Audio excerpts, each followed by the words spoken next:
Diperlihatkan dengan seorang ibu yang sedang melahirkan anak kembar yang diberi nama Mirae dan Miji. Mereka berdua kembar identik dan orang tuanya tidak bisa membedakan Miji dan Mirae saking miripnya mereka berdua. Namun sayangnya Mirae dilahirkan tidak sehat sehingga dia membutuhkan pengobatan untuk mengobati penyakit yang dia derita. Hari-hari pun berlalu dengan kehidupan Mirae dan Miji yang terlihat sangat bahagia dengan ayahnya yang selalu menemani mereka berdua di rumah, sedangkan ibunya sibuk bekerja untuk mencari uang. Sayangnya musibah menimpa mereka berdua karena ayah mereka meninggal dan mereka berdua mau tidak mau harus diurus oleh neneknya akibat ibunya seperti biasa sibuk bekerja. Walau begitu mereka berdua tidak terlalu larut dalam kesedihan dan menjalani hidupnya seperti biasa walau ayah mereka telah meninggal dunia. Karena ibu mereka tidak bisa membedakan anaknya, dia memotong pendek rambut Miji agar bisa mengenali mana Miji dan mana Mirae. Pindah scene ketika mereka berdua telah masuk ke sekolah menengah atas dan di sekolah tersebut Mirae menjadi murid yang sangat pintar sedangkan Miji menjadi atlet atletik yang sering memenangkan kejuaraan lari. Di hari itu juga Miji sedang akan melakukan perlombaan lari di mana lomba tersebut sangat penting untuk masa depannya dan kuliahnya. Walau Miji terlihat sangat mudah akan memenangkan perlombaan tersebut, sayangnya sedikit lagi dia menyentuh garis finish, Miji terjatuh dan menyebabkan kakinya cedera parah. Pindah scene kembali ke Miji yang telah dewasa dan dia sekarang menjadi tukang bersih-bersih di sekolah dasar karena akibat cederanya waktu itu Miji tidak bisa menggapai cita-citanya menjadi atlet lari. Walau begitu Miji kadang sering teringat dengan masa lalunya ketika lomba lari di saat dia bekerja membersihkan sekolah dasar. Tidak lama datang seorang wanita yang bernama Bun Hong memanggil Miji untuk datang ke ruangannya untuk membicarakan sesuatu. Sesampainya di sana Bun Hong meminta Miji untuk terus kerja di sana, sayangnya Miji menolak dan ingin mencari pekerjaan lain dan Bu Hong tidak bisa mencegahnya walau dia menginginkan Miji terus bekerja. Pindah ke seorang laki-laki yang bernama Huso, dia ini adalah anak dari Bun Hong yang bekerja menjadi pengacara.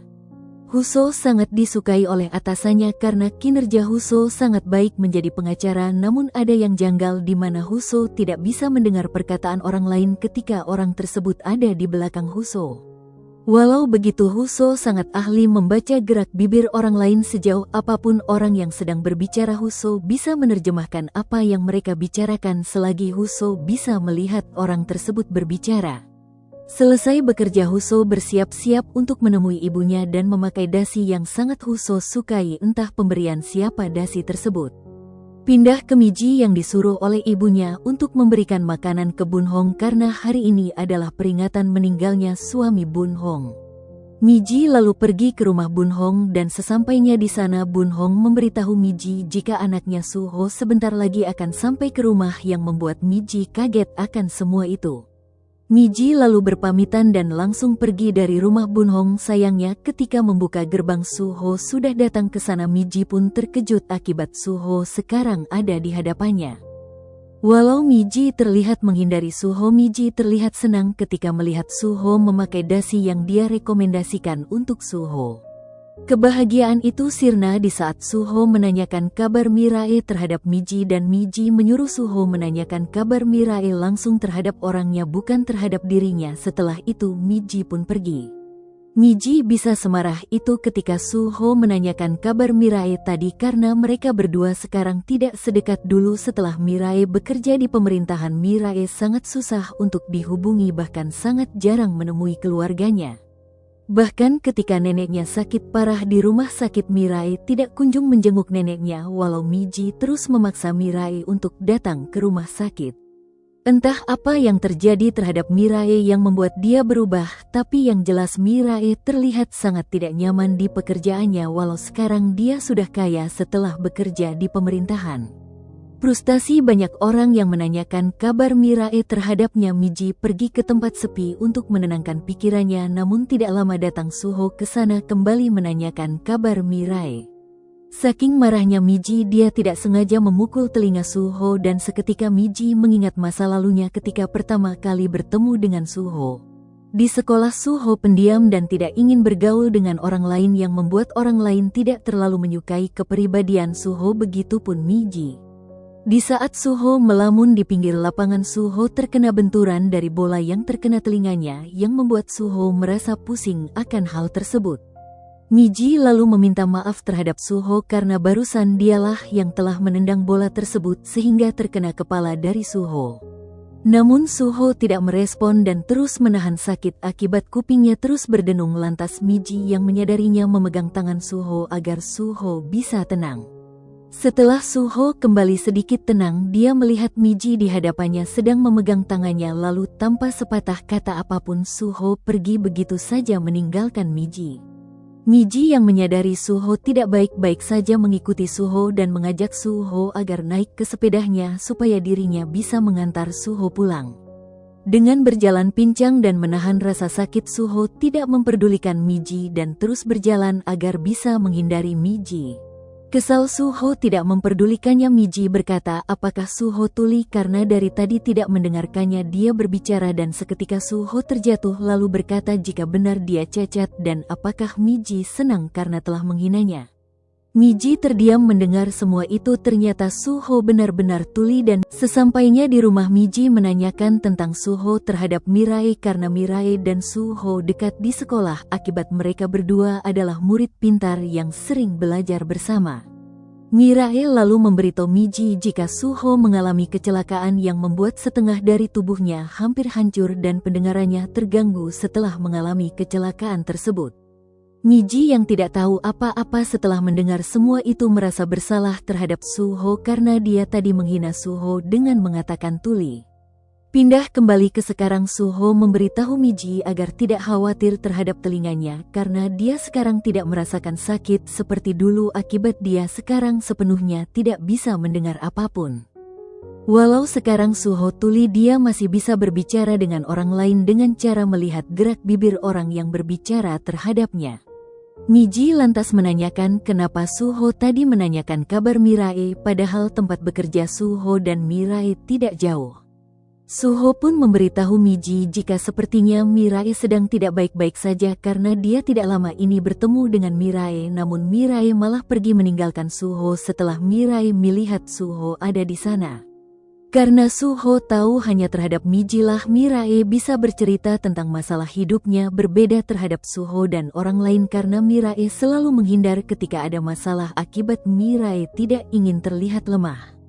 Miji lantas memberitahu Suho jika sekarang mereka berdua tidak sedekat dulu, namun Suho mengatakan jika Miji pasti bisa mengatasi masalah itu karena dulu Miji juga bisa berteman dengan dirinya padahal Suho yang dulu sangat menakutkan.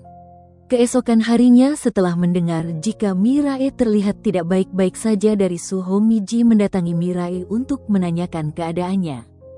Namun Miji merasa aneh karena ketika mengobrol Mirae terus-menerus mengatakan hal yang aneh di mana Mirae ingin terluka agar dia bisa cuti lama di pekerjaannya dan juga Mirae ingin keluar dari pekerjaannya sekarang.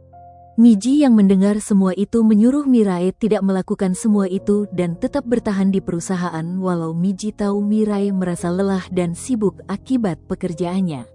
Setelah itu Miji izin untuk ke toilet terlebih dahulu. Sayangnya setelah Miji kembali dari toilet Mirae telah pergi dari sana meninggalkan Miji tanpa menunggu Miji kembali.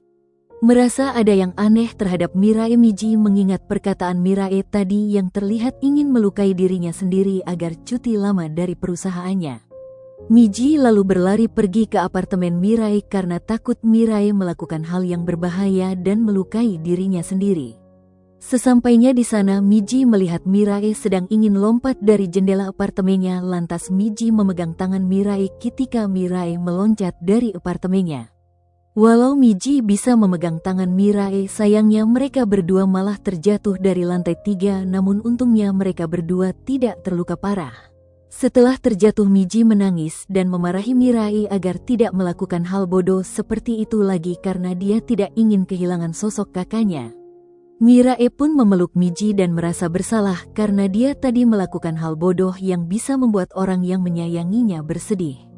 Di rumah sakit, Mirae menceritakan semua yang terjadi selama ini terhadap Miji, di mana dulu Mirae mempunyai senior yang sangat baik dan selalu membantunya di kantor dia bernama Su Yeon. Tapi di suatu hari Su Yeon mengalami masalah besar setelah Su Yeon memberitahu kesalahan atasannya terhadap pemilik perusahaan. Walau apa yang dilakukan Su Yeon benar, Su Yeon malah dirundung oleh atasannya dan dikucilkan oleh seluruh orang di perusahaan karena Su Yeon dianggap pengkhianat yang mengkhianati atasannya. Tidak tega akan semua itu, Mirae membantu Su Yeon dengan mengatakan jika apa yang dikatakan oleh Su Yeon semuanya kebenaran, bukan kebohongan terhadap pemilik perusahaan. Sayangnya setelah kejadian itu Su Yeon malah keluar dari perusahaan dan Mirae lah yang menjadi sasaran atasannya karena telah membela Su Yeon. Setiap hari Mirae dirundung oleh atasannya dan dibenci oleh semua orang yang ada di kantor karena telah membela Su Yeon. Mirae juga sebenarnya ingin keluar dari perusahaan, sayangnya Mirae mempunyai banyak hutang yang membuat Mirae tidak bisa berhenti bekerja di perusahaan walau dia sudah lelah berada di perusahaan tersebut. Ketika di perjalanan pulang, Miji merasa tidak tega dengan Mirae, lalu Miji meminta untuk Mirae bertukar peran dengan dirinya, di mana Mirae menjadi Miji sedangkan Miji menjadi Mirae. Mirae pun menerima tawaran bertukar peran karena dia sudah tidak sanggup menjalani pekerjaan di pemerintahan kembali.